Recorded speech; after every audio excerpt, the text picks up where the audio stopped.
Hi friends, అందరూ బాగున్నారా? నేనైతే బోటి ఫ్రై చేయబోతున్నాను.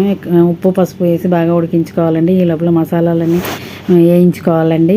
ధనియాలు, జీలకర్ర, ఎండు కొబ్బరి అవి వేసి బాగా వేయించుకొని పక్కన పెట్టుకోవాలి. అల్లం, వెల్లుల్లి, ఆనియన్ పేస్ట్ చేసుకోవాలండి. ఇదిగో ఉడికించిన బోటీని ఇలా క్లీన్ చేసుకుని మంచిగా నీట్గా చేసుకోవాలండి. ఇప్పుడు నీళ్ళు వేసి మంచిగా కడుక్కొని చాలాసార్లు కడుక్కొని ఉడికించిన తర్వాత కడుక్కుంటే నీట్గా అయిద్దండి. చాలా బాగానే కడుక్కొని అప్పుడు ఆయిల్ వేసి ఆనియన్స్, పచ్చిమిర్చి వేసి వేగిన తర్వాత అల్లం, వెల్లుల్లి, ఆనియన్ పేస్ట్ వేసిన తర్వాత కొంచెం వేగనిచ్చి తర్వాత ఇవి కడిగి నీట్గా చేసుకున్న బోటీని కూడా వేసి ఫ్రై చేసి కొంచెంసేపు తర్వాత కరివేపాకు, ఫ్రెష్ కరివేపాకు వేసి ఫ్రై చేసి బాగా ఫ్రై చేసి మూత పెట్టుకుని ఫ్రై చేసి ఉప్పు, కారం, పసుపు వేసి కాసేపు మళ్ళీ ఫ్రై చేసి ముందుగా తయారు చేసుకున్న ఓల్గన్ మసాలా పొడి ఉంది కదండి, అది వేసి బాగా కలిపి లాస్ట్లో కొత్తిమీర, పుదీనా వేసి సర్వ్ చేసుకోవాలండి. Please subscribe.